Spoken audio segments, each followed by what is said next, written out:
All right, welcome everyone to a new episode of the Roscoe's Wetsuit Neuro podcast. I am your host, Toby Passman. On the show with us today, we actually have two special guests. The first, we have London-based hypnotherapist Cheyne Towers, who's been helping people Hello. to transform how they speak towards themselves for the best part of 2 decades. Through simple yet profound understanding, he has successfully helped many who have suffered trauma, abuse, depression, and anxiety. Now the co-founder of the Dialogue of Self-Liberation, Cheyne is sharing this practical transformational system online, helping people to develop the mindfulness of self-communication and nurture self-forgiveness and self-compassion. Then we also have Peter Trueman, who is an acupuncturist trained in traditional Chinese medicine and the co-founder of the Dialogue of Self-Liberation. He's also a professional Kun Khmer boxer, if I'm pronouncing that correctly, who's living in Cambodia currently. So it's an honor to have both you guys on the show today. Thank you very much, Toby. It's great to be invited. I'm looking forward to our conversation. All right. Well, Cheyne, tell me what originally drew you into hypnotherapy? What was your path into the field? Okay, thanks. That's a great question. I had the good fortune to be introduced many years ago to a gentleman whose name was Vernon C.F. Bell. Vernon is famously known in the United Kingdom as the founding father of the British karate movement in 1957. However, he was also a founder member of the British Association of Therapeutic Hypnotists in 1951. It's the oldest regulatory body for hypnotherapy in the United Kingdom. And we became friends first and foremost because of a shared interest in martial arts and what's sometimes referred to as perennial wisdom, which is the common threads which unite all the different spiritual and religious traditions, the common themes which unite them. And so we had a shared strong interest in symbolism, in metaphor, language, and so on. And he was my friend, but he was also a very blunt man and quite a mischief as well. So I was visiting him one day and he asked me a question and he said, I'm going to ask you a straight and simple question. Only a yes or no will do. Do you or do you not wish to study hypnotherapy with me? You don't have to answer now, but before you leave here this afternoon, I want you to either give me a yes or no. So over the next several hours, I was racking my brains trying to come up with a way of wriggling out, because it would have been a very big commitment because he was very experienced and it was a very serious proposition. And I realized after several hours, I respected him too much to give him a very poor excuse as to why not. And that's the only reason I said yes. And then I started to study with him, and I studied with him as his personal student for the last 4 years of his life. And I had no idea what an impact that would make on my life. So he took me through a process. As soon as I started to study with him, he started to help me to identify how I'd been communicating toward myself about myself. And after some time, he presented me with examples of the ways in which I'd been very spiteful to myself in the way that I was communicating toward myself about myself, ways in which I'd maybe picked up unhelpful or negative beliefs about myself because of experiences I'd been through in my past. And I was totally unconscious of how I had been doing so. But at the time was really very stuck in many ways. And he helped me to, having identified those things, helped me to let go of the habit of communicating in those ways toward myself. And so for the last 20 years or so, I've been doing the same thing with the people who come to see me for help. Many people who've been arriving on my doorstep in various states of broken.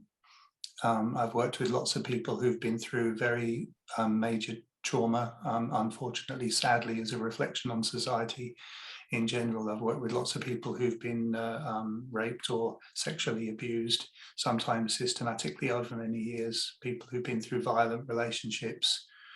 And then on the other end of the scale, people with very seemingly minor things that they wish to address, various kinds of addictions, including things as seemingly light as chocolate addiction, and sometimes it's been more of a challenge to work to help those people let go of those particular types of habits than it has been working with people who've been through really major trauma. So I kind of never wanted to become a therapist, but it's something which I found to be incredibly rewarding, and it's something that I have a very genuine feeling for. I care about people, and have had some very wonderful experiences helping people to befriend themselves, basically, in the way they communicate toward themselves. And Shane, starting with what were some of the changes that you needed to make in terms of the way that you communicated with yourself? And then the follow-up Mm. question I have for you there is, what are some of the common changes that you need to help the clients or patients that you work with make as far Mm. as the way they communicate with themselves? I would say that one of the most common themes, which manifests in all kinds of different ways with different people, is a lack of self-worth, a belief that we're not good enough. As a pattern of self-communication, that's probably the most common thing I've heard from people over all the years I've been doing this work. And it's also something that I had personal experience of probably for 20 years of my life, believing that I was a failure in particular ways, that I wasn't good enough, say, for instance, in relationships, having had a succession of very mismatched and traumatic relationships, believing that I was a failure in relationships and that would never work for me. And so when we believe such things, it limits us terribly. We shy away from social situations. We very often uh, shrink, or we go into ourselves. We become very insular. And then we may have other experiences that compound this and cause us to become more insular.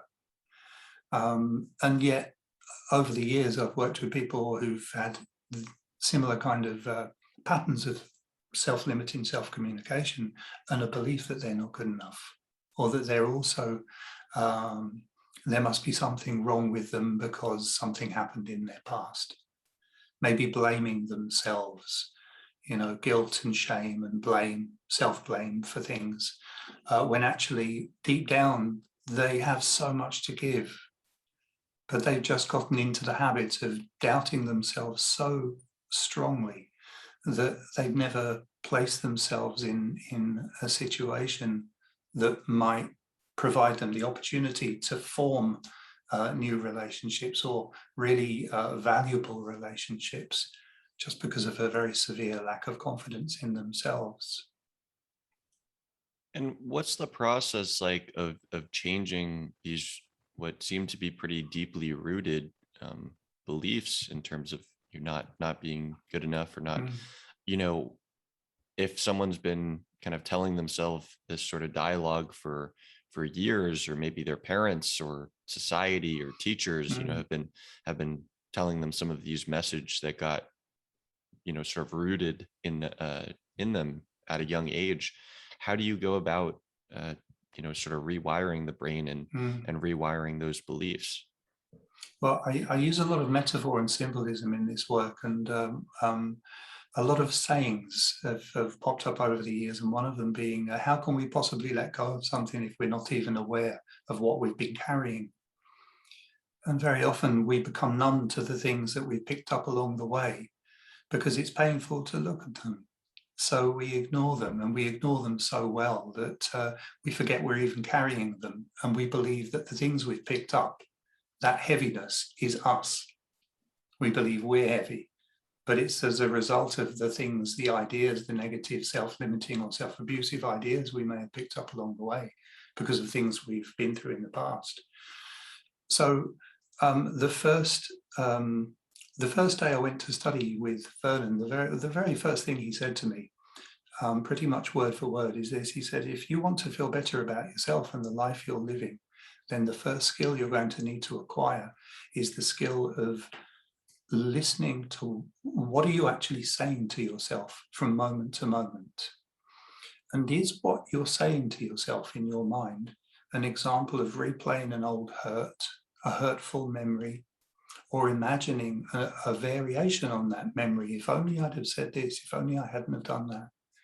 Or are you imagining a future in which you continue to feel rubbish about yourself or continue to suffer?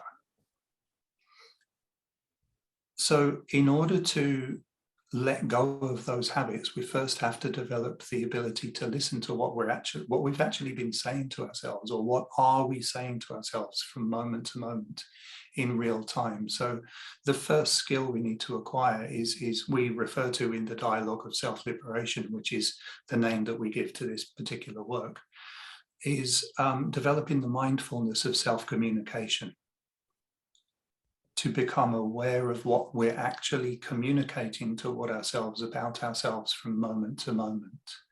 And when we're talking about self-communications rather than self-talk, it's not just the use of words. I mean, we are conditioned to hear ourselves speak to ourselves. We have sometimes, we listen to monologues sometimes with the voice inside the head giving us a hard time if we've gotten into those habits. But sometimes people don't really relate to speaking to themselves. It's more that they're replaying imagery. It's more the active use of the imagination. It's more of a visual thing or a sensorial thing, because people experience self-communications in different ways. But we need to first of all become aware of what we've been saying to ourselves or communicating toward ourselves if we want to change it. But I for 20 years of my life, was completely unconscious of the fact that I was communicating in those ways toward myself, and effectively holding myself back by reinforcing those negative beliefs in a very habitual manner. And is this this self-communication, is this something, or mindfulness of our self-talk, is this something that we should be paying attention to as much as we can, and following all of the dialogue of what we say to ourselves in order to change it? Or does a practice like hypnotherapy come into play in order to change or work on that self-talk? Mm. Well, let's look at what hypnotherapy is and what it's not. I don't personally like the term. I describe the work that I do as I help people to identify negative patterns of internal dialogue and associated reactions of behavior, or self-communications. And then I help them to let go of the habit of communicating in those self-limiting ways in a very particular way. So this really ties in very, very directly with the use of tense in the dialogue that we're communicating toward ourselves. And what I mean is, our problems persist because in our self-communications, we are communicating toward ourselves about the past as if it were the present or the future. And we do it in incredibly subtle and sneaky ways through little words like am, or my, or is, or this, which is here, rather than that, which is over there. And the subtle implications of these words, they have a very profound effect. So if we're talking about something, say, my anxiety, when we use the word my, we claim ownership over it. Like Gollum with the ring, my precious, and the very thing that we've claimed ownership over ends up very often possessing us, and we go a little crazy like Gollum, or very crazy. Especially if it's something, like my anger, my fear, my depression, my anxiety, my panic attacks, my OCD, all these kind of things. People grab hold of these things and they unconsciously claim ownership over the very things they'd rather not have. When we use the word am, I am, whatever we say after, implies that we are aligning ourselves with that now. And it's a definition which has a lasting implication. It's like saying, I am alive. That implies I'm going to continue to be so until I'm not. And so this is really at the core of the dialogue of self-liberation. Is the fact is, if I do this, that moment has now gone. I shared that with you both. I'll never get that back as long as I breathe.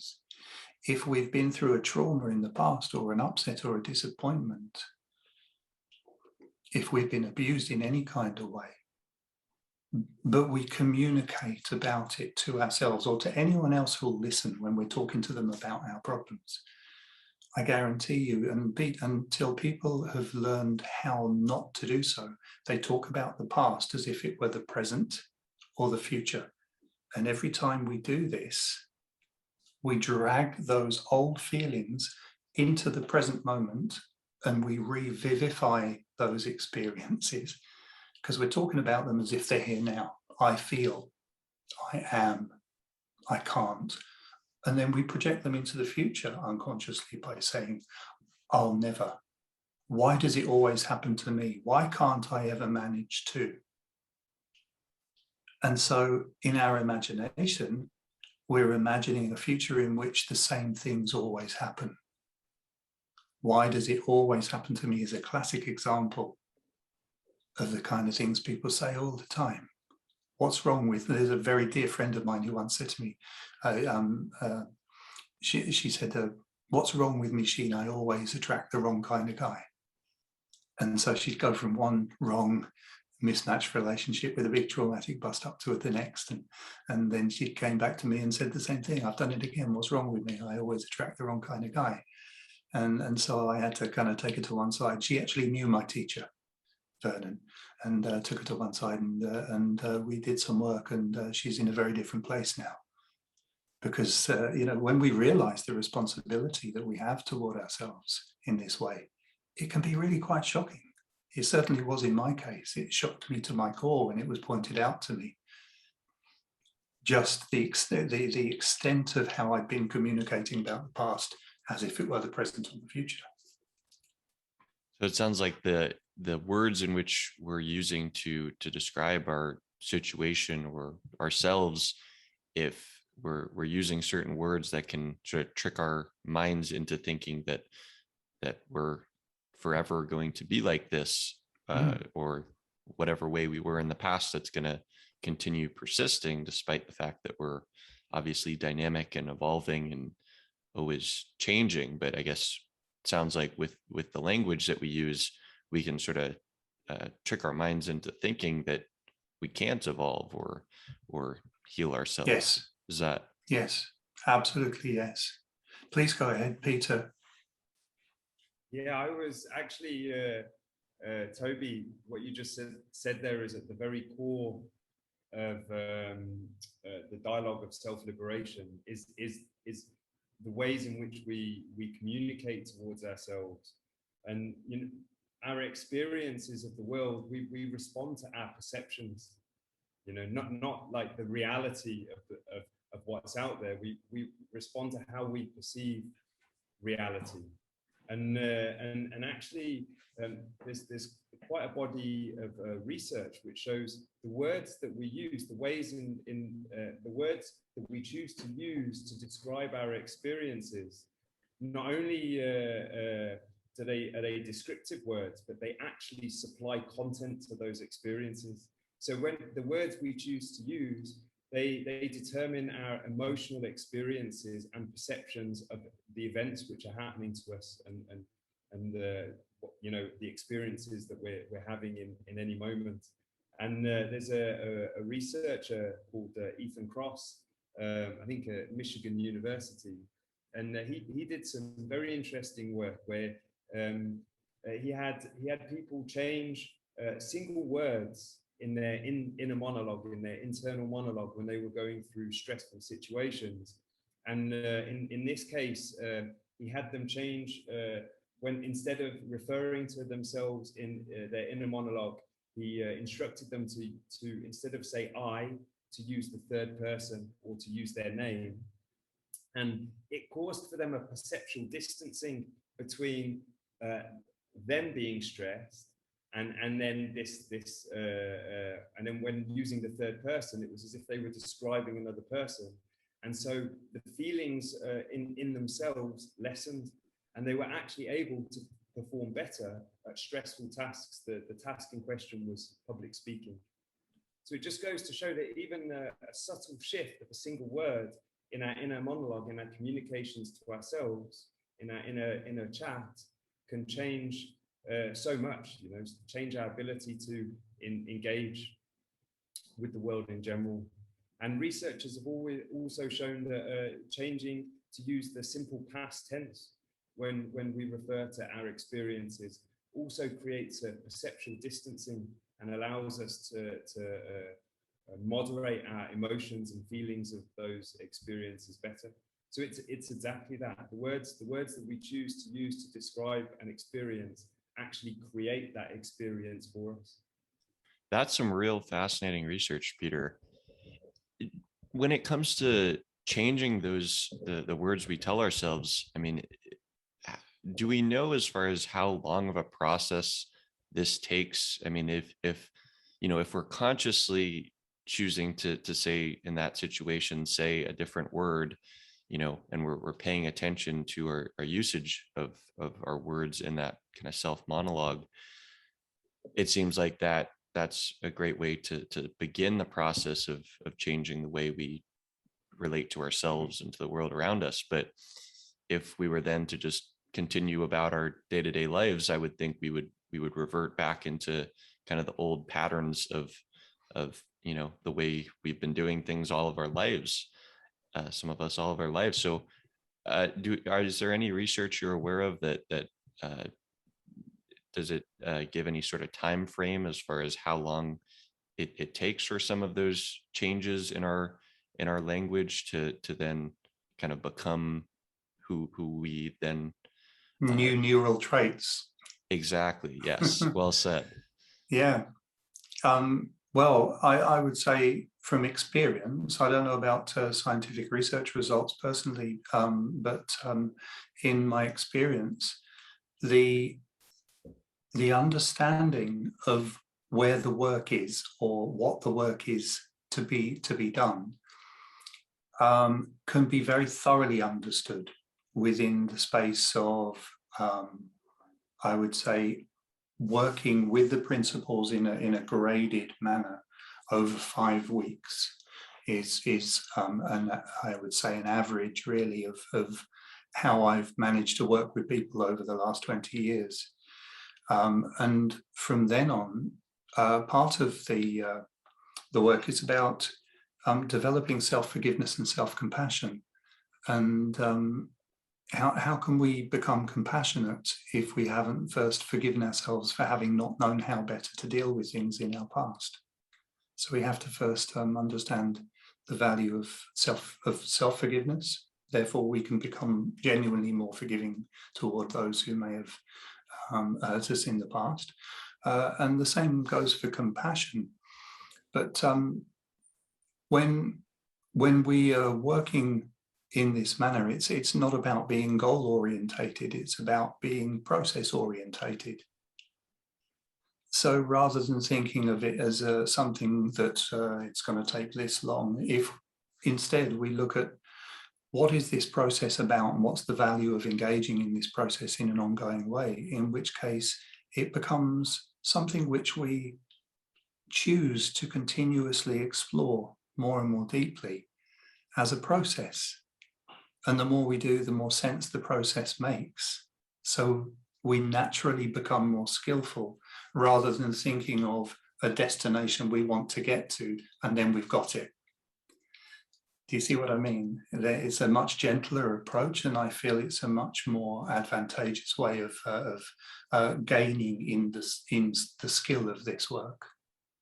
That makes a lot of sense. Thank you. What are some of the other components of the dialogue of self-liberation that we haven't discussed yet? The harnessing of the creative power of the imagination, so that we learn how to, for our imagination to serve us rather than us being a slave to it by imagining the worst. And all too often, our imaginations have become highly trained when it comes to imagining the worst, replaying old hurtful memories, or imagining a future in which all kinds of things might happen, and feeling anxious as a result. So the body responds emotionally because we're imagining something which is totally fabricated and yet would have a very strong effect in the emotions and in the body, and cause us to develop all kinds of traits, panic attacks, anxiety-related issues, and so on. So the harnessing of the creative power of the imagination, training ourselves to use that. Yes. Need to go ahead. Yeah. Right. Can I just add to that as well? You know, in the dialogue, one of the ways that you can develop the dialogue of self-liberation using the creative mind is through a process of guided visualization and almost like hypnotic scripts. And I mean, there's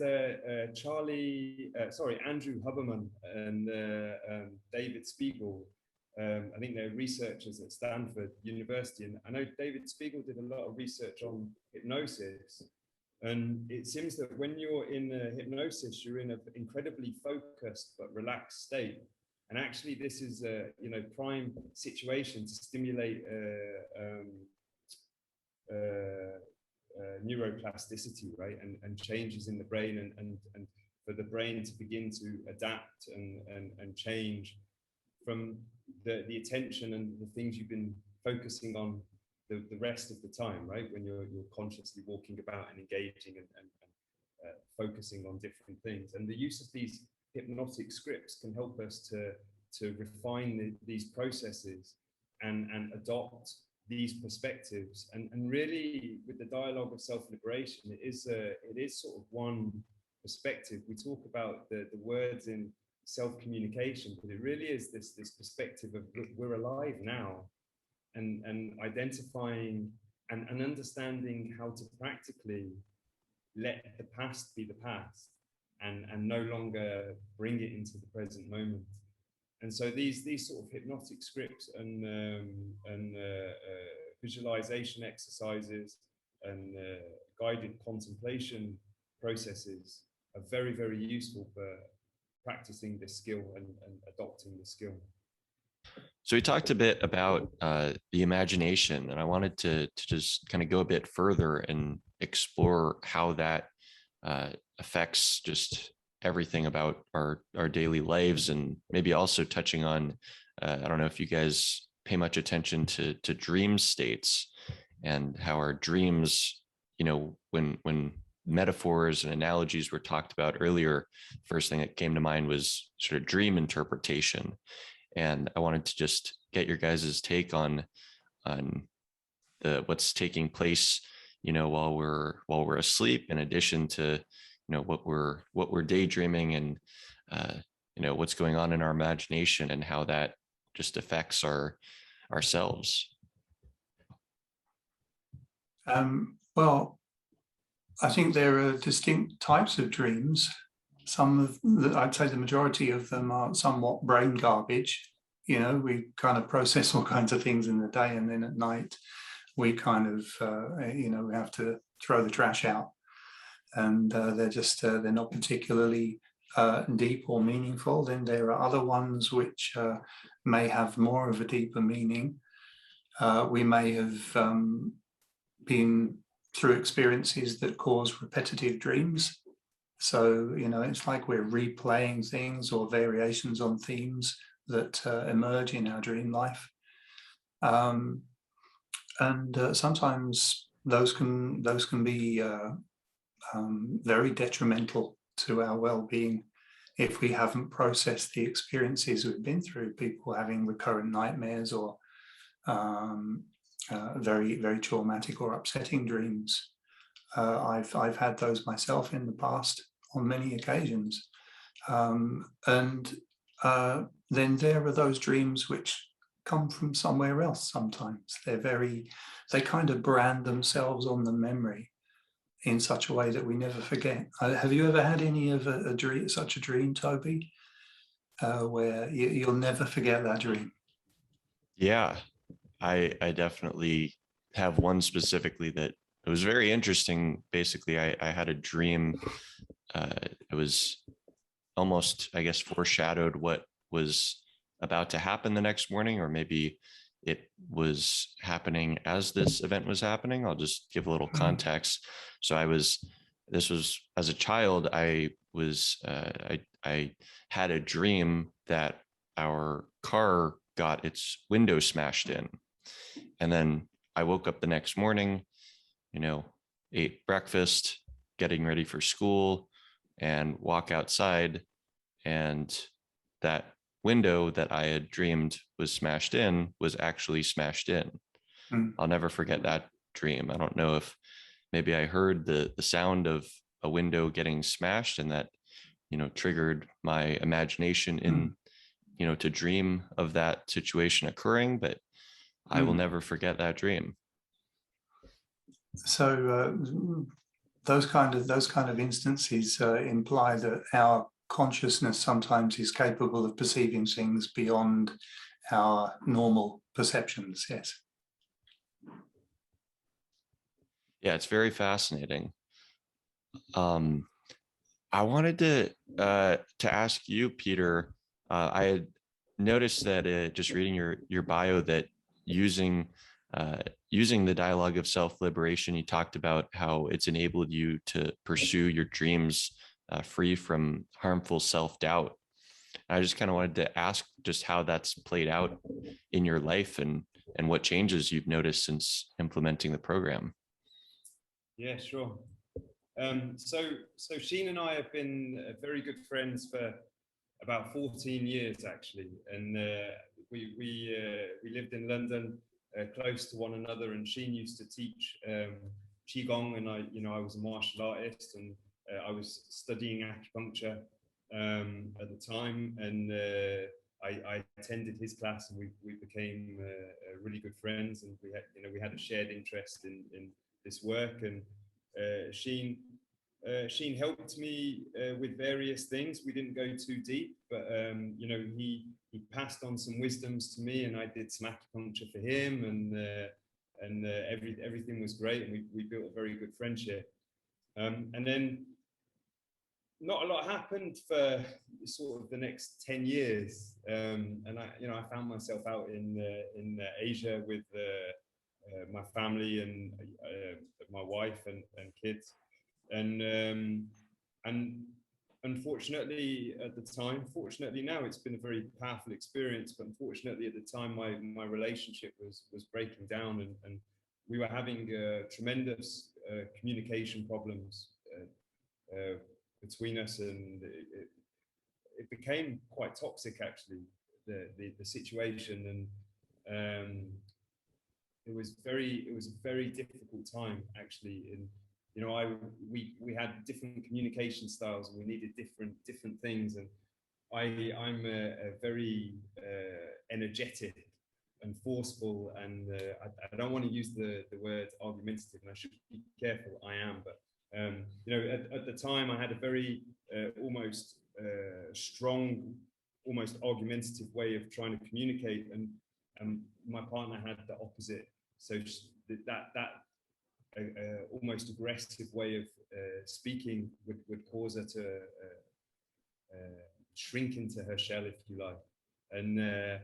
And so we ended up in this terrible situation where I wasn't able to get to communicate, to get the answers. She didn't feel able to speak the answers, and we just ended up in a very unfortunate situation. So I reached out to Cheyne and asked for his help. And actually what I wanted to, and it was before the relationship broke down, but I wanted to save the relationship. So I reached out to Cheyne and I asked him, Cheyne, can you help me to communicate in a more effective way with my partner, please? You know, I think it all, and I remember in the message I sent it on Facebook, I said that, you know, for my partner, for my kids, and for everybody else that I come into contact with, I think this is going to be a very good thing. And what I was really asking Cheyne, if I'm honest at the time, was I was asking him to teach me how to convince someone else that I was right. You know, like this was really the skill that I was asking, you know, how can I be more persuasive? How can I communicate, you know, what I'm thinking, which is obviously correct? You know, how can I communicate that more effectively? And Cheyne very graciously said that he would help me.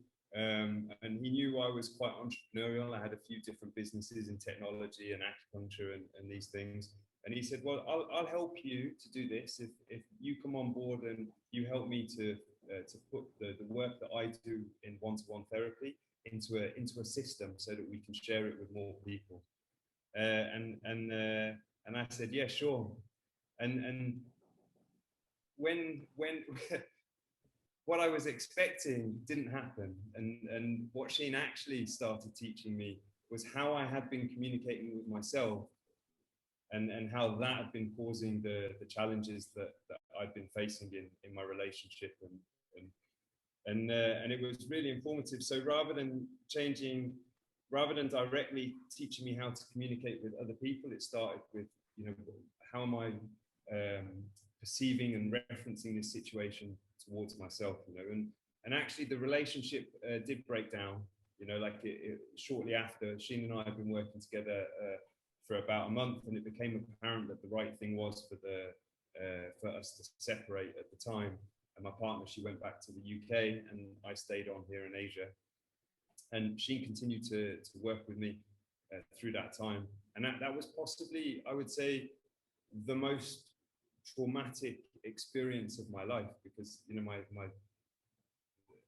whole world, if you like, collapsed, right? You know, my wife was on the other side of the world, my kids were on the other side of the world. I didn't feel able to just go. I felt like it wouldn't have been the right thing just to return, and you know, there was a lot of anger and resentment between myself and my partner at the time that we had to work with. And so working with the dialogue of self-liberation really enabled for me to reflect on that situation and the ways in which I had acted at that time, and draw a distinction between those experiences and now, and to identify the ways in which I had acted, which I was no longer willing to accept, right? And also to identify, you know, which was mine to deal with. Like, what did I bring to that situation at that time, which I was no longer willing to accept, and really draw the distinction between what was, you know, what was for my partner to work on, right? What was my response? What had been my responsibility and what hadn't been my responsibility? And it enabled me to put down a lot of anger and frustration and methods of communication that just really were not effective at all. And sort of testament to the efficacy of the dialogue of self-liberation is several months after that situation, I was able to communicate with my partner in a very different way. And instead of you know, going in guns blazing, charging into a situation, I was able to create space, and that then enabled for her to fill that space, which was what she needed in that situation. So it enabled her to come out and speak to me, and for us to move on from the past and create something new. So, and then over the last, it's been a couple of years now, over the last couple of years, that relationship has continued to improve and improve and improve. And to the point where, the kids are very happy, and my relationship with my partner is very happy. We're together again.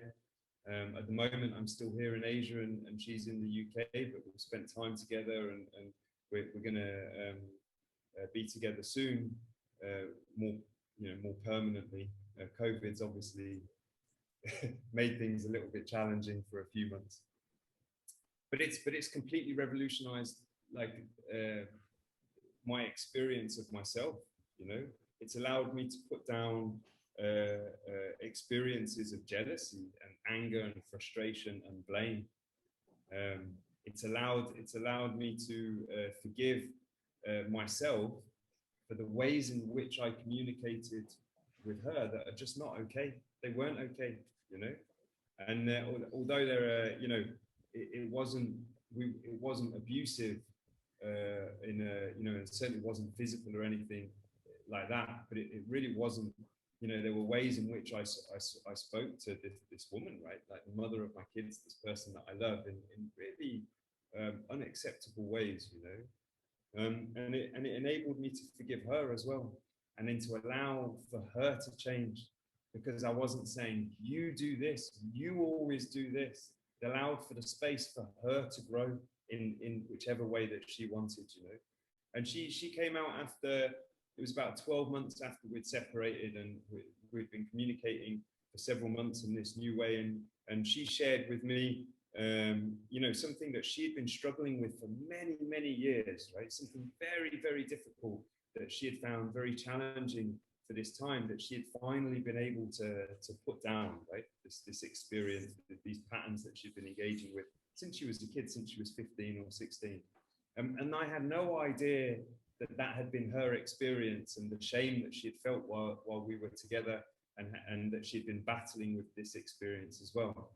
And I sincerely believe that if I hadn't have learned this skill of creating space, or learned the skill of no longer filling the space, she wouldn't have been able to share that experience with me. And so that's in a very personal way. But my son as well, he suffered. He was suffering from some.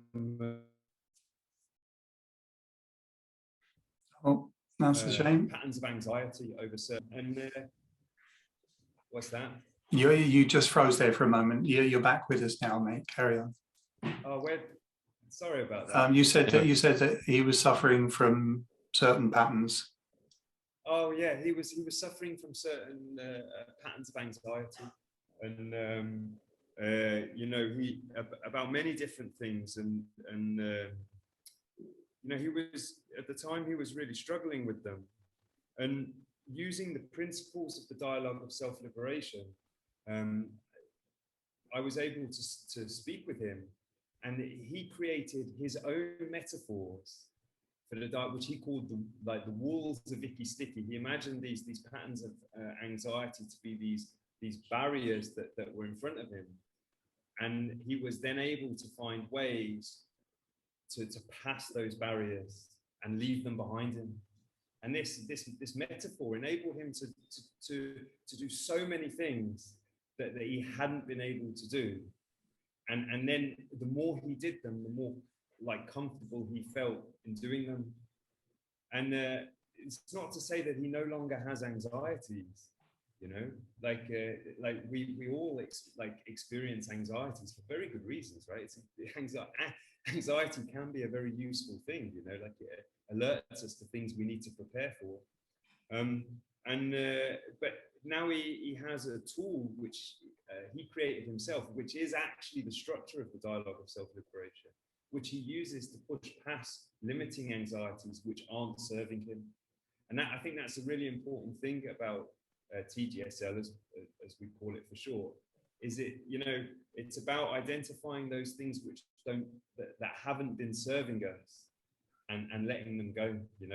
If like anger and sadness and depression, and like these can serve a purpose, like feeling low or depressed is sometimes can be important to recover from incidents. It's like getting a scab or a pain, right? We need it to recover from emotional traumas and things like this, right? It's a period. But when it no longer serves us, when we're stuck in it, when it's a limiting pattern, then this is something that we need to learn to let go of, right? And the dialogue of self-liberation, or as in the metaphor that my son made, this is how he does it. This is now a skill that he has, which he applies regularly to any things that he's finding limiting or challenging. To the point now, he just he says, "Oh, this is one of those walls," and then he gets past it somehow, however he chooses. And then another way, a final way, because I've been talking for a while, I know, but a final way that it's been useful to me is right now, when I separated from my partner a few years ago when they left, I had several, a couple of years where I've been in a lot of physical pain. I had a bad back, and also I put a lot of weight on. I was like 92 kilos. I know it's not enormous, but it was a lot of weight for me. And learning the dialogue of self-liberation enabled me to change, to allow for something new. And I started boxing, right? I started doing Kung Khmer. It's the Cambodian equivalent of Muay Thai. And it allowed me to, I'd spent a lot of time basically telling myself, oh, I'm too old now. I'm too injured. I'm never going to get it back. I'm always going to have a bad back. It's always going to be like this. I'll never lose the weight. I'm just getting fatter and fatter and fatter, And it enabled me to just say, well, hold a second. What if I stop saying that shit to myself, and instead of limiting myself, I just get on with it and see what happens, And now it's been remarkable, right? I've done a couple of professional fights. I'm not Conor McGregor, but I've done a couple of professional fights. I've got another one coming in a few weeks. I'm 40 and I'm fit and healthy and happy. I've lost all the weight, and I'm just not placing limitations. It helps me to just get up and get out and do stuff. Whereas before I wouldn't have been able to do that. At one point I was 24 years old and I had severely injured my ankle, and I was telling myself at 24 I should just give up martial arts. Like I'm not going to get anywhere doing martial arts. I should just give them up. I've injured my body too much, and it was just nonsense. Imagine if Cheyne hadn't helped me, if I hadn't have stopped speaking to myself in those ways, imagine where my life would have gone. It would be a complete tangent to where it is now. So these are just some ways. It's like, for me, Cheyne, in the program, we talk about this metaphor of steering a ship, and it really is like that. It's what every time you change a representation, even consciously, it changes your experience in that moment, and it provides for you opportunity. And it takes practice sometimes to develop the skill of putting down certain patterns or changing certain communications. But any skill takes time. I mean, like think about driving, like how long that takes to bring you have to first all of these different skills together to be able to drive, and this is no different from that. But over time we gradually change our course 1 degree at a time until we end up over a period of 5 years or in a completely different direction. And the first stage is as Cheyne said, it's about identifying what you're no longer willing to accept. What are the things you've been saying to yourself which you're no longer willing to accept, and drawing a line in the sand? And what helps, with that motivation to keep going is after a very short time, like you turn around and you look at that line in the sand and you realize how far behind you it is. you realize how far you've traveled. You know, you're no longer saying those things to yourself, like, I'm just not good enough, or I always said, I always let people down. Even though I try my best, at some point I always let them down. So, you know, so why bother trying? This is something I used to say to myself so regularly. I haven't said anything like that for a long time, you know, a long time. But I'm not saying I'm perfect.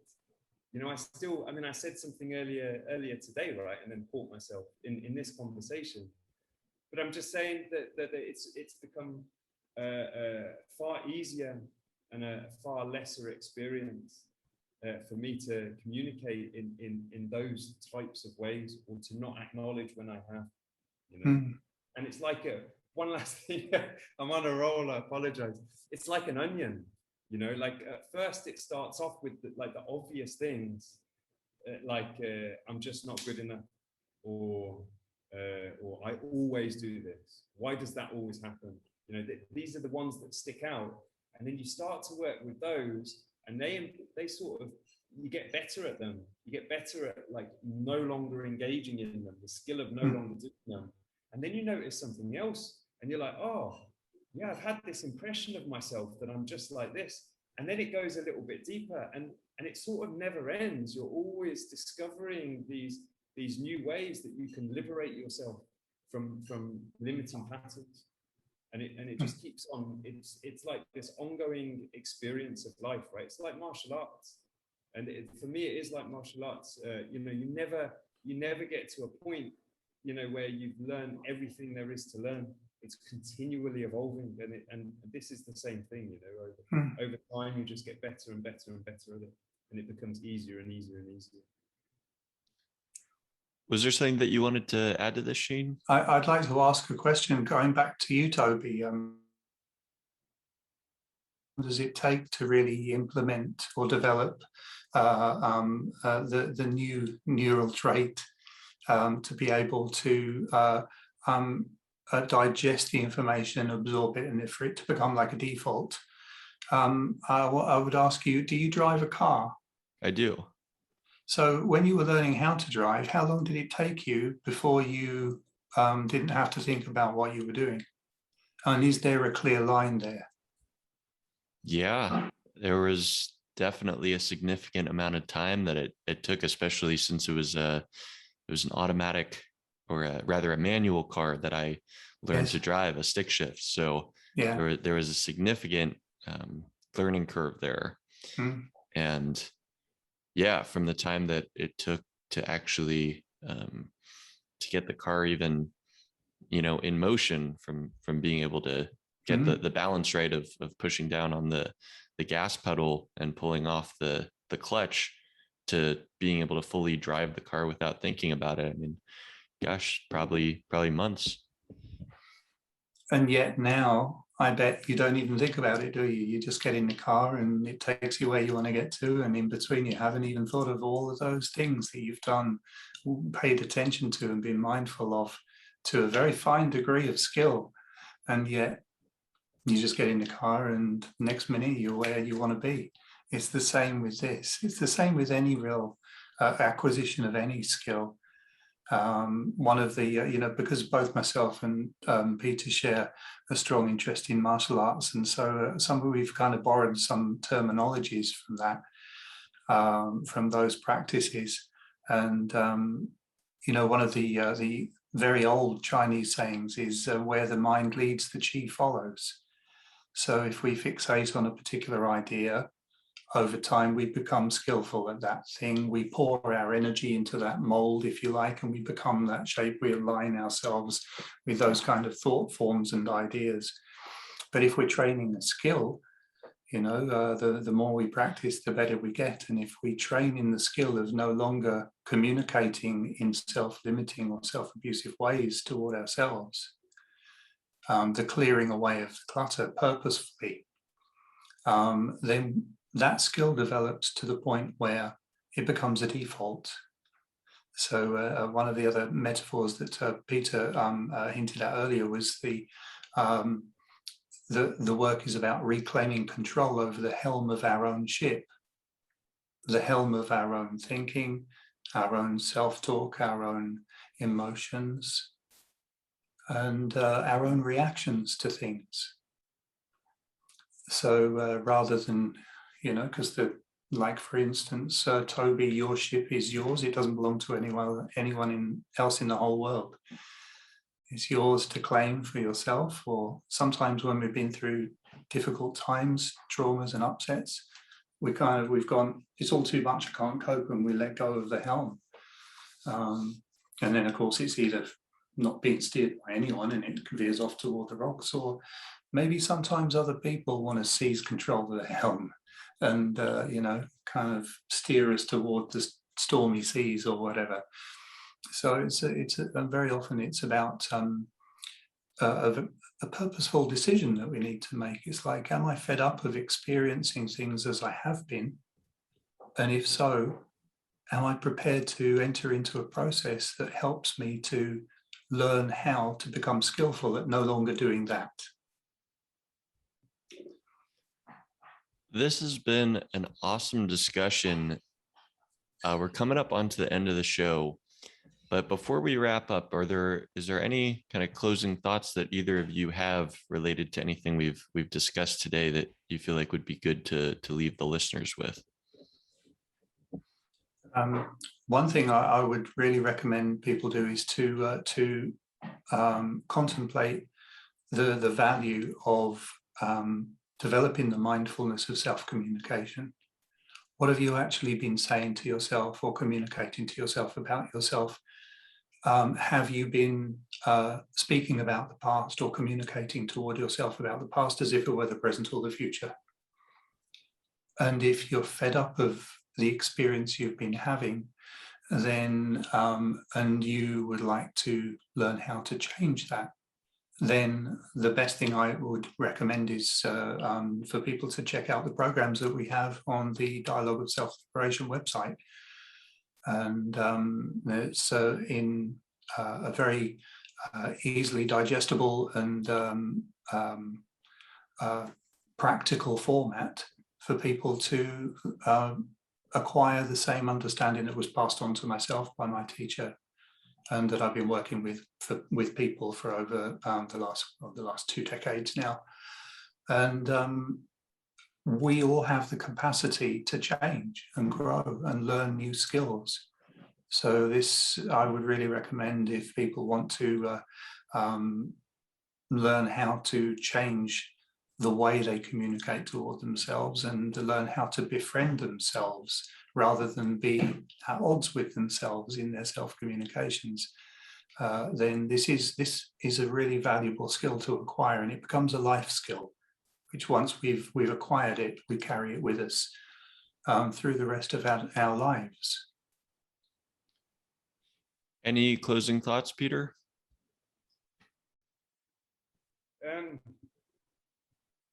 Any closing thoughts? Something that comes to mind is this concept of the power of purpose, which is Cheyne sort of mentioned when he talked about where the mind goes, the chi follows, and it's this idea that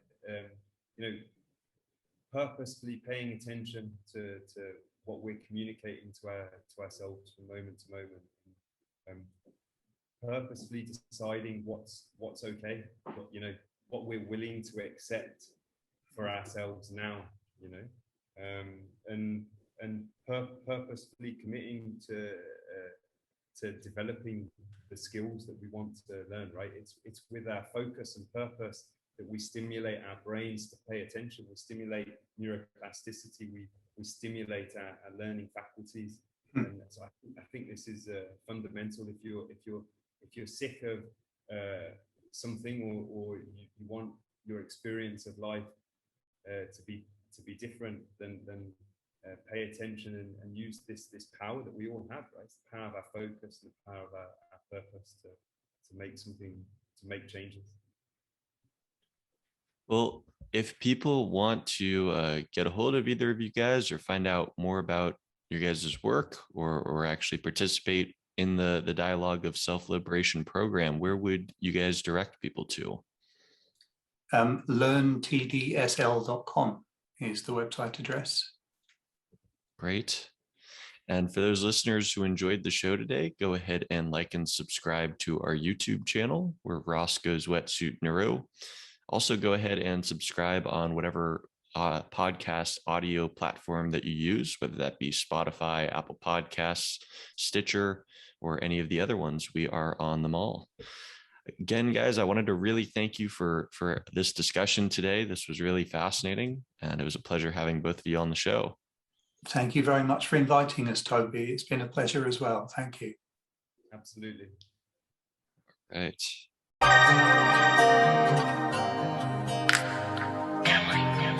Wasting my time.